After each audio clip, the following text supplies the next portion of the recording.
കൂട്ടുകാരെ, എല്ലാ കൂട്ടുകാർക്കും മിഠായി കഥകളിലേക്ക് സ്വാഗതം. പുരാണങ്ങളിലോ മറ്റ് കഥകളിലോ മാത്രം കേട്ടറിവുള്ള ഒരു ജീവിയുടെ കഥയായാലോ? കഥയുടെ പേര് സ്ഫിങ്സ്. അവതരിപ്പിക്കുന്നത് മനോജ് കുമാർ പോളയ്ക്കൽ. സിംഹത്തിൻ്റെ ശരീരവും മനുഷ്യൻ്റെ തലയുമുള്ള ജീവി.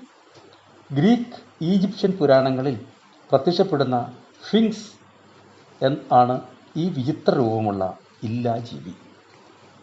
ഗ്രീക്ക് കഥകളനുസരിച്ച് ഇവയ്ക്ക് ചിറകുമുണ്ട്. ചില കഥകളിൽ സ്ത്രീയുടെ ശിരസ്സാണ് ഇവർക്ക്.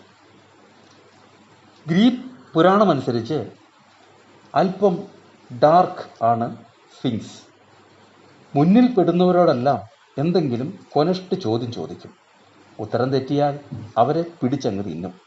ഇതാണ് രീതി.